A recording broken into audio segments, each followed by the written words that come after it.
Hey guys, what's up? It's Maxwell. Welcome back for another production tutorial. Today we'll be making an ultra gritty French touch-esque electro bass in Vital. This style of bass is super nostalgic for me and totally takes me back to those early SebastiAn and Justice records that basically made distortion cool again.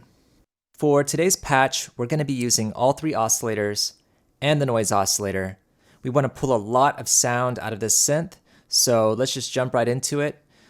Go up to Oscillator 1 and from the drop-down select Basic Shapes. These are going to be all your basic analog style waveforms.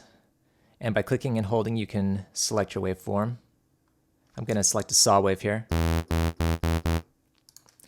Enable Oscillator 2 and select Basic Shapes again. This time we'll do a square. But let's drop that an octave. We'll go down 12 semitones. Nice.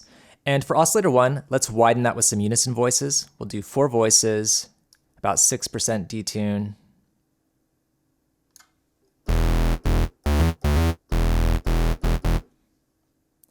And we'll add some noise as well.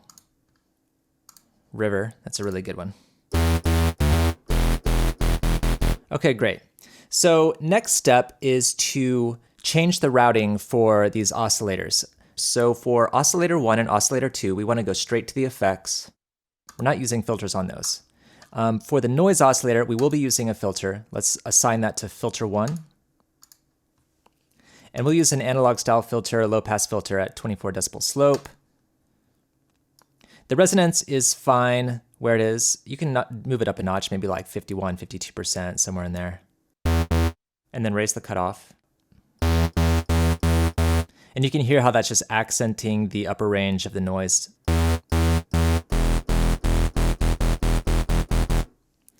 Okay, great. So for Oscillator 3, we need to kind of hear that on its own because it's going to be doing its own thing. So let's disable everything else. Enable Oscillator 3, and we're going to route this to filter 2. And we're also going to route envelope 2 to filter 2. So let's drag that down to the cutoff. And then move this cutoff way down. Our bass frequency needs to be low. So we're going to do like -33. And then we can affect the range here of the cutoff. So let's go like 106. So the approach here is to create an analog style drum transient. You can do this with pretty much any basic waveform, but I've found that postmodern pulse works really well. And essentially, the approach is simple. You just need like a really, really fast decay, like 30 milliseconds. We don't really need any release for this. And bring the sustain all the way down as well to 0.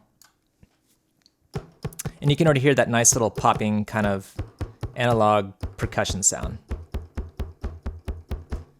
Oh, this needs to be on a 24 decibel slope as well, so it's nice and sharp. And let's bring the resonance up to about like 80, maybe a little past that. Hear that nice little kiss it gives it? Okay, awesome. Let's bring everything else back in and drop those levels a bit so we can hear that transient a bit more.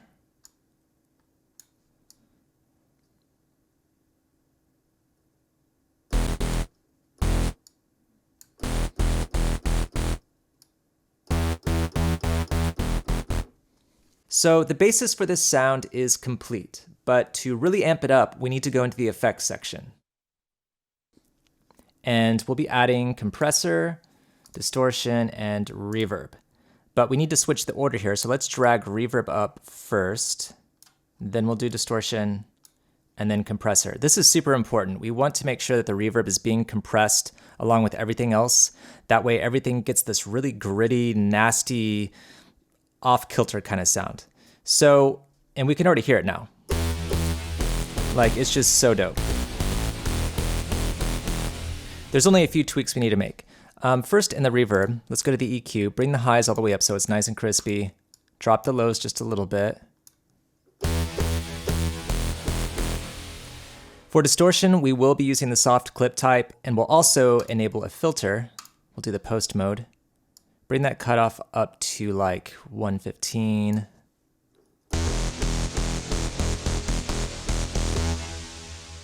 And let's go up on the drive to about like 9.5 dB, somewhere in there, or 10, whatever.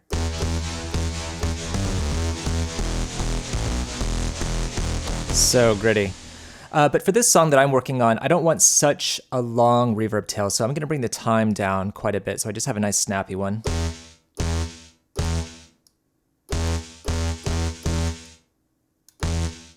And I'll add some pre-delay as well. It gives it a really cool sweep, if you can kind of hear that going on.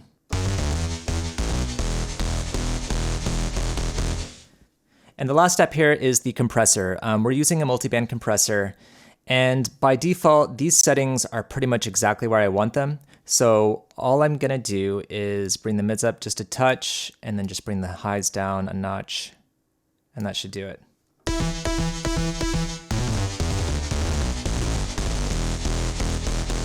Right on, I think that's ready to go. Let's hear it with the track and see what's up.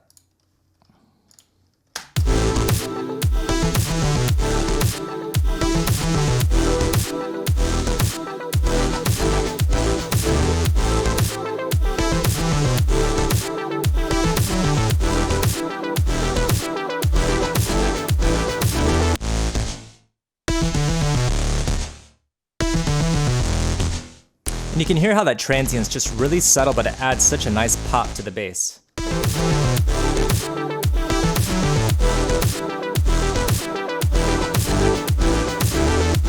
That's it for me this week. I hope this tutorial was helpful and maybe even widens your perspective on distortion and filters and just how versatile they can be. If you have any questions or comments, please post them below. I'll do my best to get back to you ASAP.